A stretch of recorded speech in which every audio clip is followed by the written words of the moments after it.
In this video, we are going to see the Unit 17, Reproduction in Plants and Animals. Living organisms cannot survive for an indefinite period on the earth. All living organisms have the ability to produce more of its own kind by the process called reproduction. Reproduction is the unfolding of life forms where new individuals are formed. It ensures continuity and survival of the species. This process is to preserve individual species and it is called as a self-perpetuation. The time period required to reproduce also varies from organism to organism. Unit 17 அலகு 17 தாவரங்கள் மற்றும் விலங்குகளில் இனப்பெருக்கம். இந்த பாடத்தில் இனப்பெருக்கம்னா என்னன்னு பார்க்குறோம். உயிரினங்களுடைய வாழ்நாளானது இந்த பூமியில் வரையறுக்கப்பட்டது, முடிவு செய்யப்பட்டது. எனவே எந்த ஒரு உயிரினமும் நீண்ட நாள் உயிர் வாழ இயலாது. அனைத்து உயிரினங்களும் தன்னை ஒத்த ஒரு உயிரினத்தை உருவாக்கக்கூடிய திறனை பெற்றிருக்கு. அந்த திறன் தான் இனப்பெருக்கம். இனப்பெருக்கம் தன்னை போன்ற உயிரினத்துடைய ஒரு தோன்றலுக்கு வழி செய்யுது. இது தொடர்ந்து உயிரினங்கள் பூமியில எவ்வளவு நாள் வாழணுன்றதை தீர்மானிக்குது. இவ்வாறு ஒரு குறிப்பிட்ட சற்றுனா பாதுகாக்கப்படக்கூடிய இந்த நிகழ்வு சுயநிலை பேருடைமை.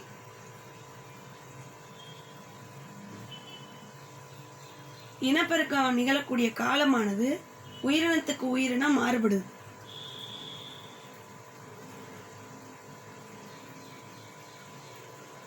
In sexual reproduction, offsprings are produced by the union of male and female gametes, that is sperm and egg.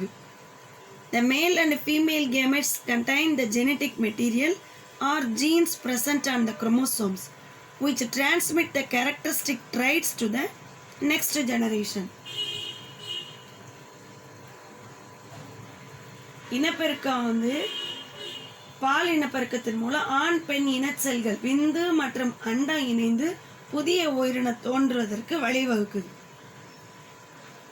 There are 3 types of reproduction in the plants, namely vegetative reproduction, asexual reproduction and sexual reproduction. தாவரங்கள் இனப்பெருக்கமானது 3 வகையாக நடைபெறுகிறது. உடல இனப்பெருக்கம் vegetative, பாலிலா இனப்பெருக்கம் asexual, பால் இனப்பெருக்கம் sexual reproduction. First we are going to see the vegetative reproduction. In this type, new plantlets are formed from the vegetative somatic cells, buds or organs.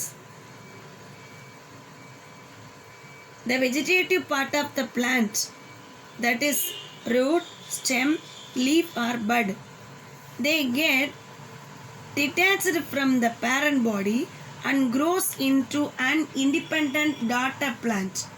It has only meiotic division, no gametic fusion, and daughter plants are genetically similar to the parent plant.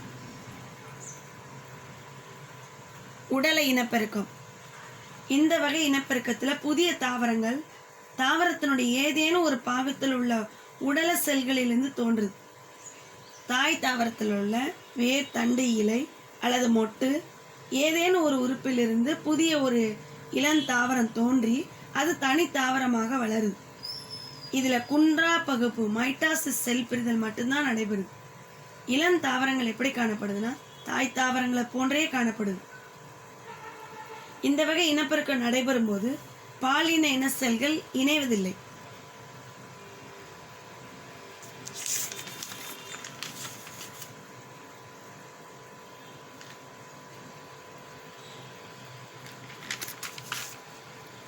Vegetative reproduction may take place through leaves, stems, root and bulbils.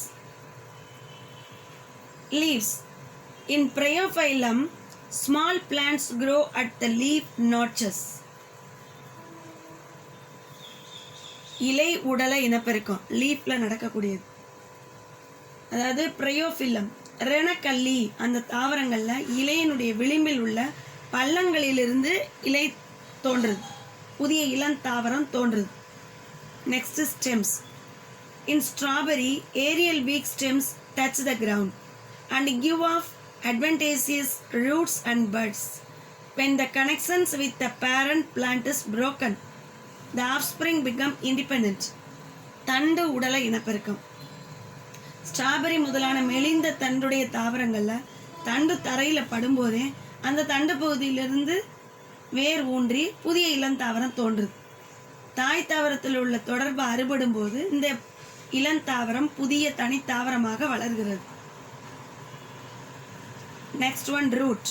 Tubers, roots, asparagus and sweet potato can be used for vegetative propagation. வேர் உடல இனப்பெருக்கம். Asparagus மற்றும் சர்க்கரை வள்ளிக்கிழங்கு இந்த தாவரங்களுடைய வேர் கிழங்குகள் உடல இனப்பெருக்கத்திற்கு பயன்படுகிறது. Next, bulbils. In some plants, the flower buds modified into globose, which are called as the bulbils. When this falls on the ground and they grow into a new plant, example agave. குமிழம் அதாவது bulbils உடல இனப்பெருக்கம். சில தாவரங்கள் உள்ள பூவுடைய மொட்டானது ஒரு உருண்டை வடிவ குமிழ் போன்று காணப்படும். இந்த இதை தான் குமிழம்னு சொல்றோம். இந்த குமிழம் தரையில விழுந்து வேர் ஊன்றி புதிய இளந்தாவரத்தை உண்டாக்குகிறது. எடுத்துக்காட்டு கற்றாழை.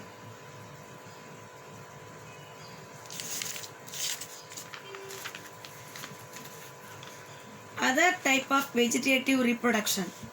They are fragmentation, fission, budding and regeneration. First one, fragmentation.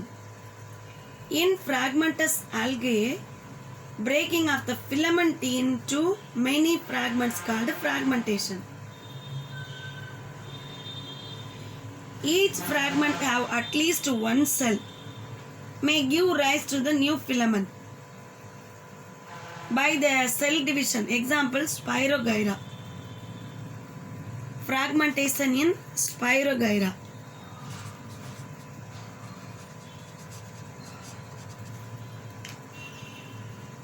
பிற வகையான உடல இனப்பெருக்கம். முதலாவது துண்டாதல். Fragmentation. துண்டாகும் இயல்புடைய இலைகளை கொண்ட பாசிகளில் இருந்து ஏற்படும் துண்டுகள்ல புதிய இளந்தாவரம் உருவாகிறது. ஒவ்வொரு துண்டு பகுதியிலுமே இந்த பாசியில குறைந்தது ஒரு செல்லாவது இருந்துச்சுனாலே புதிய தாவரம் உருவாகிடும். எடுத்துக்காட்டாக ஸ்பைரோகைரா. Second, fission.